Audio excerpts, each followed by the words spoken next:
وقل جاء الحق وزهق الباطل إن الباطل كان زهوقا الله أكبر الله أكبر. السلام علیکم ورحمۃ اللہ وبرکاتہ. الحمد للہ رب العالمین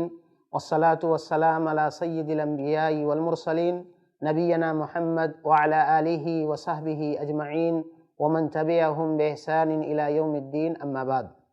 محترم ناظرین کرام، رسول اکرم صلی اللہ علیہ وسلم سے محبت کی کیا علامتیں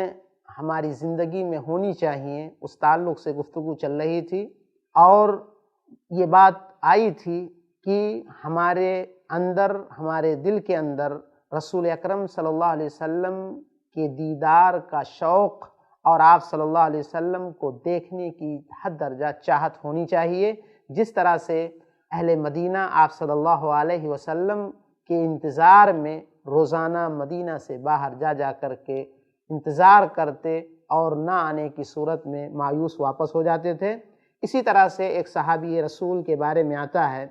کہ انہوں نے کہا، انہیں افسوس ہوا، تشویش ہوئی کہ اللہ کے نبی صلی اللہ علیہ وسلم، آپ میرے نفس، میری اولاد اور میرے پاس جو کچھ ہے ساری چیزوں سے زیادہ آپ میرے نزدیک محبوب ہیں، لیکن مجھے تکلیف یہ ہے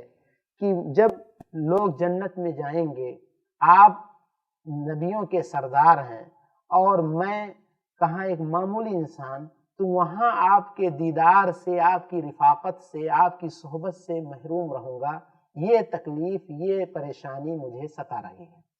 اس موقع پر یہ آیت نازل ہوئی، وَمَن يُطِعِ اللَّهَ وَالرَّسُولَ فَأُولَٰئِكَ مَعَ الَّذِينَ أَنْعَمَ اللَّهُ عَلَيْهِم مِّنَ النَّبِيِّينَ وَالصِّدِّيقِينَ وَالشُّهَدَاءِ وَالصَّالِحِينَ وَحَسُنَ أُولَٰئِكَ رَفِيقًا. اللہ رب العزت نے ارشاد فرمایا کہ جو شخص اللہ اور اس کے رسول کی اطاعت کرتا ہے. ناظرین کرام، آج لوگ رسول اکرم صلی اللہ علیہ وسلم کی اتباع اور اطاعت کے مسئلے کو بہت معمولی سمجھ رکھا ہے، اور یہ سوچتے ہیں کہ زیادہ عمل کرنا اطاعت رسول نہ کرنے سے بہتر ہے. افسوس کا مقام ہے. ذرا تھوڑی دیر کے لیے غور کریں، اللہ کے نبی صلی اللہ علیہ وسلم کی اتباع کی کیا اہمیت ہے. نبی کریم صلی اللہ علیہ وسلم نے ایک حدیث کے اندر عورت کی نماز اس کے گھر کے اندر ہو، یہ مسجد کے مقابل میں زیادہ افضل قرار دیا. آپ صلی اللہ علیہ وسلم یہ حدیث بیان کر رہے ہیں. آپ نے پوری زندگی مکہ، مدینہ یا جنگوں میں کچھ اور باہر گئے ہیں، ورنہ یہیں آپ نے گزارا ہے. یہ حدیث آپ صلی اللہ علیہ وسلم فرما رہے ہیں ایسی مقدس سرزمین میں کہ اس سرزمین کا عالم یہ ہے کہ اگر خانہ کعبہ، مسجد حرام میں کوئی نماز پڑھتا ہے تو ایک وقت کی نماز 1,00,000 کے برابر ہے دوسری مسجدوں کے مقابل میں، اور مسجد نبوی میں ایک وقت کی نماز 1,000 سے زیادہ افضل ہے دوسری مسجدوں کے مقابل میں. اب ایک خاتون کے لیے آزمائش ہے، وہ گھر میں پڑھتی ہے اتباع رسول کی وجہ سے، اور مسجد میں جا کے پڑھے تو اس کو اتنا زیادہ ثواب ملے گا. لیکن ایسا کئی صحابیات کے بارے میں آتا ہے کہ انہوں نے اتباع کی خاطر گھر میں پڑھنا گوارا کیا، مسجد نہیں گئیں. اس فضیلت کو حاصل کرنے کے لیے تصور کیجئے کہ یہ خاتون اتباع کی خاطر، اطاعت رسول کی خاطر گھر میں اگر پڑھ رہی ہے تو اس کو مسجد نبوی اور مسجد حرام سے کہیں زیادہ ثواب مل سکتا ہے. یہاں فرمایا اللہ رب العزت نے کہ جو اللہ اس کے رسول کی اطاعت کرتا ہے تو روز قیامت وہ ان لوگوں کے ساتھ ہوگا جن پر اللہ رب العزت کا انعام ہوا ہے. اللہ رب العزت کا اس دنیا کے اندر چند گنے چنے لوگوں پر انعام ہوا ہے. وہ کون ہیں؟ انبیاء کرام ہیں، جن میں سر فہرست سارے انبیاء کے سردار نبی کریم صلی اللہ علیہ وسلم. والصدیقین، اللہ کے نبیوں کے بعد اللہ کے سچے لوگ، اور ان صدیقین کے سردار سیدنا ابو بکر صدیق رضی اللہ تعالیٰ عنہ ہیں، کیونکہ یہ انبیاء اور رسول کے بعد ساری انسانیت میں سب سے افضل انسان ہیں. اس کے بعد ہے والشہداء، اور شہید لوگ. امت محمدیہ کے اندر ابو بکر رضی اللہ تعالیٰ عنہ کے بعد دوسرا درجہ آتا ہے سیدنا عمر خطاب رضی اللہ تعالیٰ عنہ. اور تیسرا درجہ ہے سیدنا عثمان رضی اللہ تعالیٰ عنہ، اور چوتھا درجہ ہے سیدنا علی المرتضیٰ رضی اللہ تعالیٰ عنہ، اور یہ سب کے سب ان شہداء میں سر فہرست آتے ہیں۔ اس کے بعد والصالحین، اور پھر دیگر نیکوکار لوگ ہیں۔ اللہ کے نبی صلی اللہ علیہ وسلم نے فرمایا ان لوگوں کے ساتھ اطاعت کرنے والا ہوگا، اگرچہ رتبے میں، مرتبے میں، درجات میں فرق ہو سکتا ہے، لیکن وہاں نبی کریم صلی اللہ علیہ وسلم کی صحبت سے محروم نہیں ہو سکتا۔ اسی طرح سے ایک صحابی ربیعہ بن کعب کے بارے میں آتا ہے کہ اللہ کے نبی صلی اللہ علیہ وسلم کی بہت زیادہ خدمت کیا کرتے تھے۔ اللہ کے نبی صلی اللہ علیہ وسلم ان سے متاثر ہوئے تو انہوں نے کہا جو میرے اندر ہے، میں جس پر قادر ہوں، اس کا مجھ سے سوال کرو۔ تو انہوں نے کہا ہے کہ اللہ کے نبی صلی اللہ علیہ وسلم اسألک مرافقتک فی الجنہ، میں جنت میں آپ کی رفاقت چاہتا ہوں، آپ کی صحبت چاہتا ہوں۔ اللہ کے نبی صلی اللہ علیہ وسلم نے کہا کیا اس کے علاوہ کچھ اور چاہتے ہو؟ کہا کہ بس یہی چاہتے ہیں۔ تصور کیجئے یہ دنیا دار اور دیندار میں فرق کی یہ واضح مثال ہے کہ ایک دنیا دار دنیا کا طلبگار ہوتا ہے، اللہ کے نبی صلی اللہ علیہ وسلم نے اس صحابی کو مزید موقع دے رہے ہیں کچھ اور مانگو، میں اللہ رب العزت سے دعا کروں گا تمہارے لیے، لیکن یہ کہہ رہے نہیں بس مجھے جنت چاہیے اور جنت میں آپ کی رفاقت چاہیے، آپ کی صحبت چاہیے۔ تو اللہ کے نبی صلی اللہ علیہ وسلم نے انہیں نسخہ بتایا، اگر جنت میں میرے ساتھ رہنا چاہتے ہو تو پھر ایسی صورت میں فَعِنِّي عَلَى نَفْسِكَ بِكَثْرَةِ السُّجُودِ،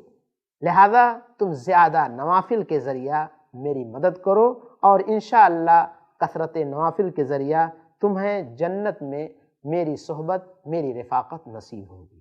صحابہ کرام رضوان اللہ علیہم اجمعین کی زندگی میں دیکھنا ہو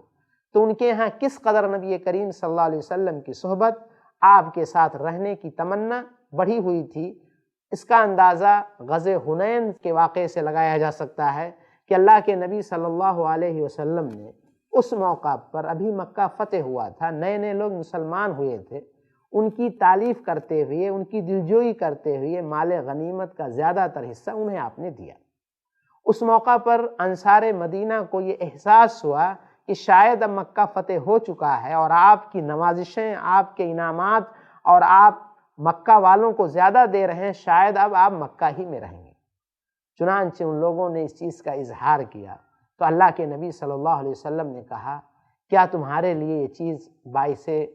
خوشی نہیں ہے کہ لوگ مال، اونٹ اور ان ساز و سامان کے ساتھ اپنے گھر واپس ہوں گے اور تم اللہ کے رسول کے ساتھ واپس ہوگے؟ صحابہ کرام نے خوشی میں کہا کہ ہمیں بس اور کچھ نہیں چاہیے، ہمیں اللہ کے نبی صلی اللہ علیہ وسلم چاہیے۔ اسی طرح سے اللہ کے نبی صلی اللہ علیہ وسلم کی تمنا، چاہت اور ان سے ملاقات کی خواہش جو ایک مومن کے اندر ہونی چاہیے، اس کا اندازہ ایک حدیث سے لگائیں۔ اللہ کے نبی صلی اللہ علیہ وسلم جب مدینہ تشریف لے گئے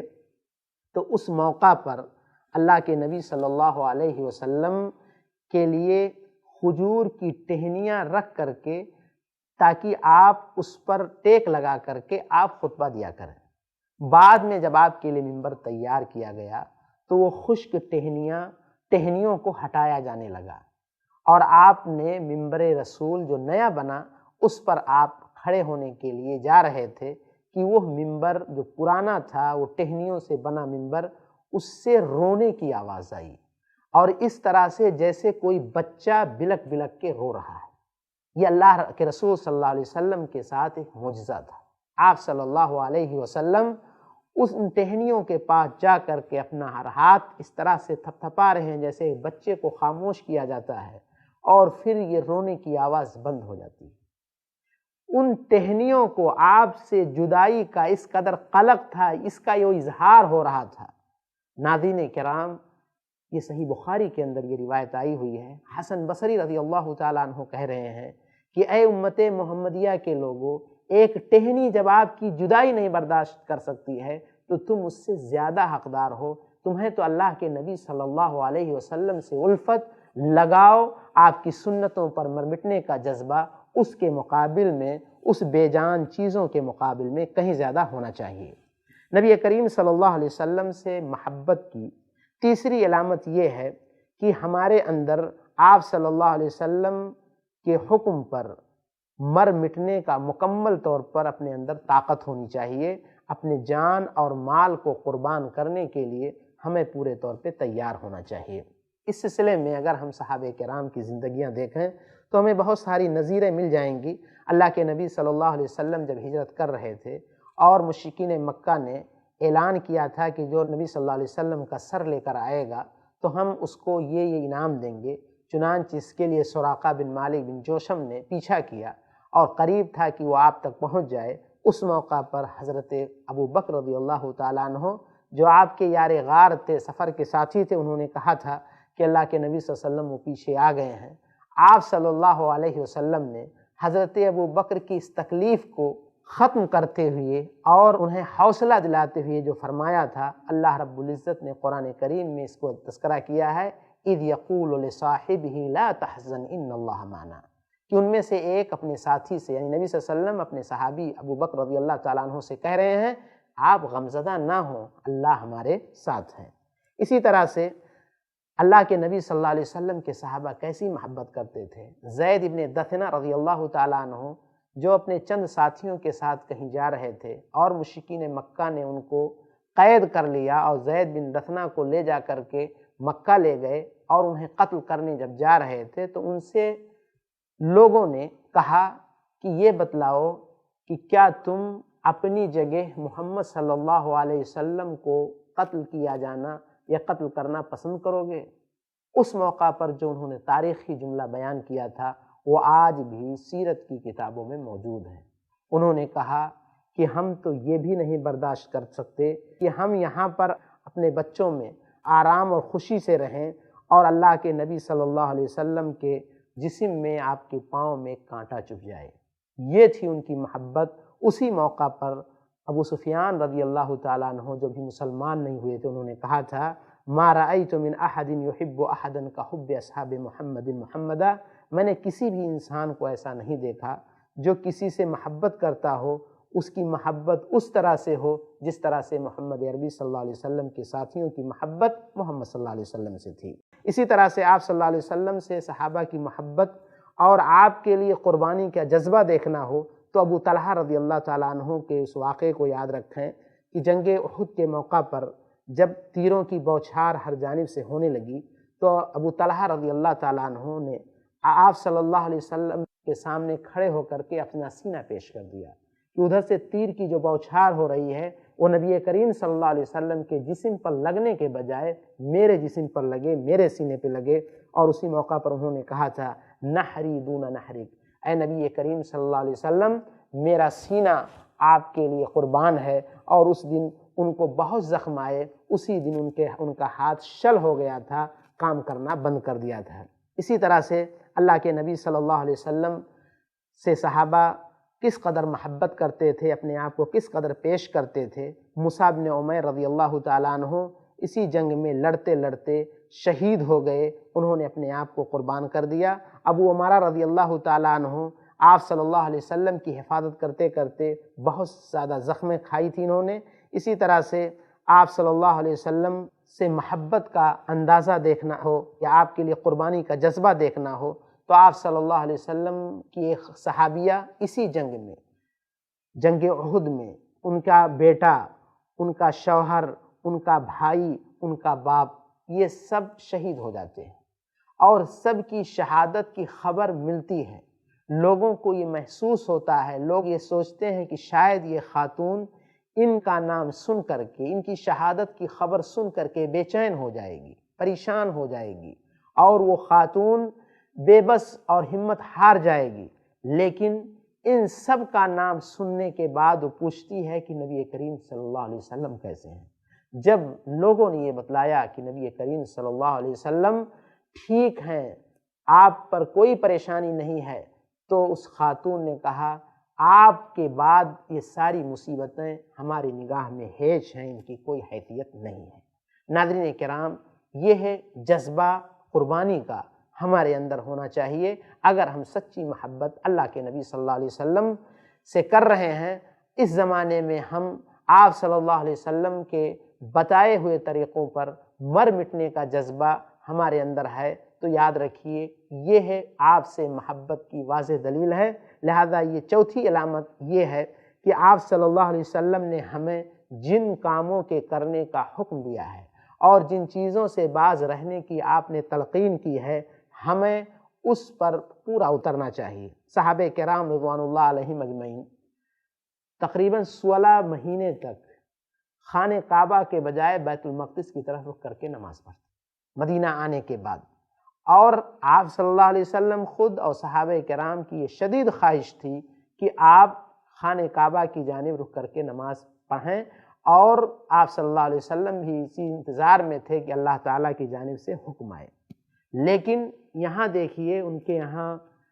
اطاعت کا جذبہ کیا ہے کہ رکوع کے عالم میں ہے، اور ایک شخص آ کے خبر دے رہا کہ قبلہ تحویل ہو گیا ہے، اب قبلہ خانہ کعبہ ہو گیا ہے بیت المقدس کے علاوہ۔ عین نماز کے وقت رکوع کے عالم میں وہ اپنے رخ کو خانہ کعبہ کی طرف موڑ لیتے ہیں محض ایک آدمی کے کہنے کی وجہ سے۔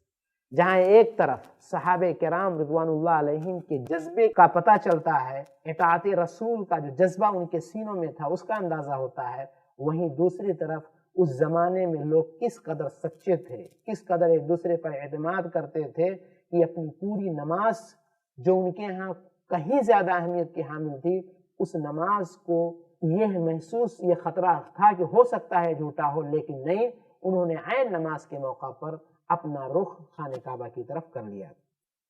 اسی طرح سے صحابہ کرام کے ہاں اطاعت کا جذبہ کیسا تھا؟ نبی کریم صلی اللہ علیہ وسلم نماز پڑھا رہے ہیں، آپ جوتا پہن کر کے نماز پڑھا رہے ہیں کیونکہ کچی زمین تھی۔ نماز کی حالت میں صحیح بخاری کی روایت ہے، اللہ کے نبی صلی اللہ علیہ وسلم نے اپنے دونوں جوتے نکال دیے۔ صحابہ کرام نے دیکھا کہ آپ صلی اللہ علیہ وسلم جوتے نکال رہے ہیں، چنانچہ سارے لوگوں نے اپنے جوتے چپل نماز کی حالت میں نکال دیے۔ جب آپ صلی اللہ علیہ وسلم نماز سے فارغ ہوئے اور آپ نے دیکھا کہ لوگ اپنے جوتے چپل نکال دیے ہیں، تو آپ نے پوچھا کیوں ایسا آپ لوگوں نے کیا؟ صحابہ نے کہا ہم نے دیکھا کہ آپ نے نکالا ہے، چنانچہ ہم نے بھی نکال دیا۔ اللہ کے نبی صلی اللہ علیہ وسلم نے کہا کہ میرے پاس جبرائیل آئے تھے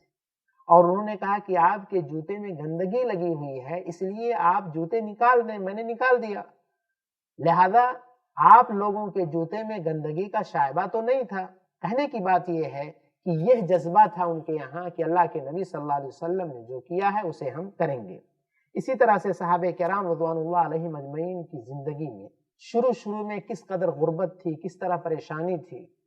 اور اس موقع پر اللہ کے نبی صلی اللہ علیہ وسلم کی سنت پر مر مٹنے کا جذبہ جو تھا وہ دیکھنے کے قابل ہے کہ ان کے یہاں شروع میں غربت اور افلاس بمقابل بعد کے زیادہ تھی، اور اسی موقع پر ان کے یہاں گدھے کے گوشت کے کھانے کی اجازت تھی۔ چنانچہ سن 7 ہجری میں جنگ خیبر جب ہوئی تو اس موقع پر اللہ کے نبی صلی اللہ علیہ وسلم نے عام اعلان کیا کہ گدھے کا گوشت کھانا جائز نہیں۔ اس موقع پر روایتوں میں آتا ہے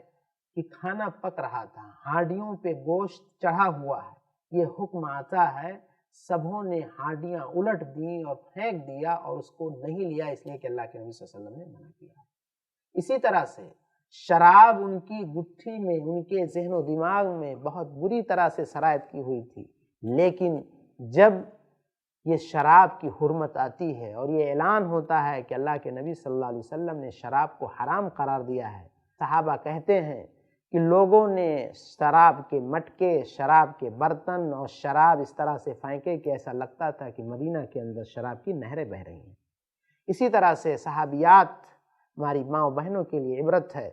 کہ صحابیات کے ہاں بھی ایسے ہی جذبہ تھا، اس سے کم نہیں تھا۔ جب حجاب کا حکم نازل ہوتا ہے تو راتوں رات وہ اپنے لیے چادر، برقع اور اس طرح سے حجاب کا تیار کر کے، اور فجر کی نماز میں جو خواتین مسجد میں جاتی ہیں وہ اپنے آپ کو لباس میں، حجاب میں ملبوس کر کے، چھپا کر کے جاتی ہیں۔ یہ جذبہ تھا ان کے یہاں، جیسا کہ اماں عائشہ صدیقہ رضی اللہ تعالیٰ عنہ نے بیان کیا ہے۔ ناظرین کرام، نبی کریم صلی اللہ علیہ وسلم سے محبت کی جملہ علامتوں میں سے ایک علامت یہ ہے کہ آپ صلی اللہ علیہ وسلم کی سنت کی نصرت اور اس کا دفاع کرنا بھی ہمارے ایمان کا حصہ ہے۔ چاہے حالات کیسے بھی ہوں، ہر حالت سے نمٹنا اور آپ کی سنت پر عمل کرنا ایک مسلمان کا شیوا ہے۔ سیدنا ابوبکر صدیق رضی اللہ تعالی عنہ جب خلیفہ بنائے جاتے ہیں، اس سے پہلے آپ صلی اللہ علیہ وسلم نے یہ ارادہ کیا تھا کہ اسامہ رضی اللہ تعالی عنہ کی، جو کہ ابھی 18 سال کی عمر کے تھے، ان کی سرکردگی میں، ان کی قیادت میں ایک لشکر روانہ کرے رومیوں سے لڑنے کے لیے۔ چنانچہ جب آپ بیمار پڑے تو اسے تاخیر کرنے کا وقتی طور پر اسے روک دیا گیا۔ جب حضرت ابوبکر صدیق رضی اللہ تعالیٰ عنہ خلیفہ بنے تو اس موقع پر اب بھیجیں یا نہ بھیجیں، اس سلسلے میں صحابہ کرام رضوان اللہ علیہم اجمعین کے ہاں دونوں طرح کی رائیں تھیں، اور اس لشکر میں ابو بکر، عمر جیسے بڑے بڑے صحابہ کرام رضوان اللہ علیہم اجمعین کا بھی نام تھا، اور اس کے قائد ایک غلام کا بیٹا، ایک کم سن شخص اسامہ بن زید، جو اللہ کے نبی صلی اللہ علیہ وسلم کے بہت زیادہ چہیتے تھے، وہ تھے۔ اس لیے صحابہ کرام کے ذہن میں یہ بات تھی کہ اسامہ کی سرکردگی میں نہ بھیجا جائے یا ابھی نہ بھیجا جائے، اس طرح کی بات تھی۔ حضرت ابوبکر رضی اللہ تعالیٰ عنہ نے اس موقع پہ جرأت کا مظاہرہ کیا اور کہا نہیں، یہ لشکر جائے گا، اور جائے گا ہی نہیں بلکہ سیدنا ابوبکر صدیق رضی اللہ تعالیٰ عنہ اسامہ بن زید کو کہتے ہیں کہ تم سواری پہ سوار ہو، اس کی نکیل پکڑ کر کے خود مدینہ کے باہر تک ان کو نصیحتیں کرتے ہوئے جاتے ہیں، اور اللہ کے فضل و کرم سے وہ جنگ جیت کر آتے ہیں، اور لوگوں کے ذہن میں سکہ بیٹھ جاتا ہے کہ مسلمان ہر طرح کے حالات میں، مشکل سے مشکل ترین حالات میں سنت پر قائم رہتے ہیں۔ نبی کی وفات کا قلق ہے، لیکن اس کے باوجود دین کی سربلندی کا جذبہ ان کے ہاں سرد نہیں ہوا ہے۔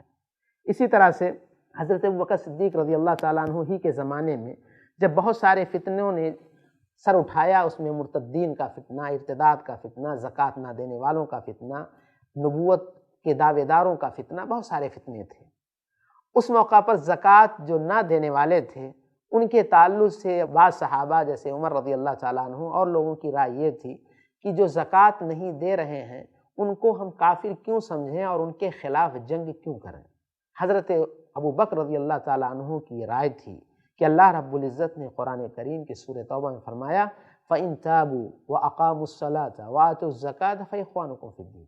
اگر کوئی شخص توحید پر قائم ہے، نماز پر قائم ہے اور زکوٰۃ کی ادائیگی کرتا ہے، تب تمہارے بھائی ہیں۔ وہیں پر ایک دوسری آیت میں ہے فَخَلُّوا سَبِيلَهُمْ، اگر وہ نماز توحید پر قائم ہے، نماز قائم کرتے ہیں، زکوٰۃ دیتے ہیں، تب ان کا راستہ چھوڑو، ان سے جہاد نہ کرو۔ حضرت ابوبکر رضی اللہ تعالیٰ عنہ اسی موقف پر قائم تھے، اور انہوں نے کہا نہیں، بلکہ ان کا وہ تاریخی جملہ یاد ہے، اللہ کی قسم اگر کوئی شخص نبی کریم صلی اللہ علیہ وسلم کے زمانے میں ایک رسی بھی دیتا تھا اور آج اگر دینے سے انکار کرتا ہے تو میں اس کے خلاف جنگ لڑوں گا۔ یہ اور اس قسم کی بے شمار نظیریں، بے شمار دلیلیں، بے شمار ایسے واقعات صحابہ کرام کی زندگی میں موجود ہیں کہ وہ دین کے لیے اپنوں، پرایوں اور کسی کی کوئی پرواہ نہیں کرتے تھے۔ جو حق ہے اس کو تسلیم کرتے تھے۔ یہ الگ بات ہے کہ اس کو اچھے انداز میں پیش کرنا اور اس پر قائم رکھنا، یہ ان کا شیوا ہوتا تھا۔ ناظرین کرام، نبی کریم صلی اللہ علیہ وسلم سے محبت ہم اگر کرنا چاہتے ہیں تو کیسے کریں گے؟ اس کے لیے بھی آئیے چند چیزیں پیش کرتے ہیں۔ اللہ کے نبی صلی اللہ علیہ وسلم سے اگر ہم محبت کرنا چاہتے ہیں تو ہمیں آپ صلی اللہ علیہ وسلم کی سیرت کو اچھی طرح سے پڑھنا ہوگا، آپ کے حلیے کو، آپ کیسے تھے ان کو دیکھنا ہوگا، آپ کے سیرت و کردار، آپ کے اخلاق کریمانہ وغیرہ کو اچھی طرح سے ذہن میں بٹھانا ہوگا۔ خصوصاً آپ صلی اللہ علیہ وسلم کی وفات کے موقع پر جو باتیں ہیں وہ بھی ہمارے دل کے اندر اثر کرنے والی ہیں، ان کو بھی دیکھنا ہوگا۔ اسی طرح سے آپ صلی اللہ علیہ وسلم نے ہم امت پر جو احسانات کیے ہیں ان احسانات کو بھی بغور پڑھنا اور دیکھنا ہوگا، اور زبان سے، دل سے اور عمل سے ان چیزوں کا اظہار کرنا ہوگا۔ اسی طرح سے رسول اکرم صلی اللہ علیہ وسلم سے محبت کے آئیے 2-3 فائدے بیان کر دیتے ہیں۔ ان میں سے پہلا فائدہ اللہ تعالیٰ نے فرمایا قُلْ إِن كُنتُمْ تُحِبُّونَ اللَّهَ فَاتَّبِعُونِي يُحْبِبْكُمُ اللَّهُ۔ اگر اللہ سے محبت کرتے ہیں تو رسول کی اتباع کیجئے۔ اس کا فائدہ کیا ہوگا؟ پہلا فائدہ یہ ہے اللہ ہم سے محبت کرے گا۔ دوسرا فائدہ یہ ہوگا حاصل کہ اللہ ہمارے گناہوں کو معاف کر دے گا۔ اسی طرح سے ایمان کی حلاوت ہمیں مل جائے گی، جیسا کہ اللہ کے نبی صلی اللہ علیہ وسلم نے فرمایا کہ اگر اللہ اس کے رسول کی محبت سب سے زیادہ ہے تو ایمان کی حلاوت مل جائے گی۔ اور اسی طرح سے اللہ کے نبی صلی اللہ علیہ وسلم نے ایک حدیث کے اندر فرمایا کہ انسان اس دنیا میں جس سے محبت کرتا ہے قیامت کے دن اسی کے ساتھ اس کا حشر ہوگا۔ ناظرین کرام، اللہ رب العزت سے دعا ہے کہ الہ العالمین تو ہمارے دل و دماغ میں اپنے رسول کی سچی محبت کو بٹھا دے، اور ہمارا حشر قیامت کے دن نبی کریم صلی اللہ علیہ وسلم کے ساتھ کر، اور ہمیں جنت الفردوس میں آپ کی رفاقت نصیب فرما۔ آمین۔ وما علینا الا البلاغ۔ السلام علیکم ورحمۃ اللہ وبرکاتہ۔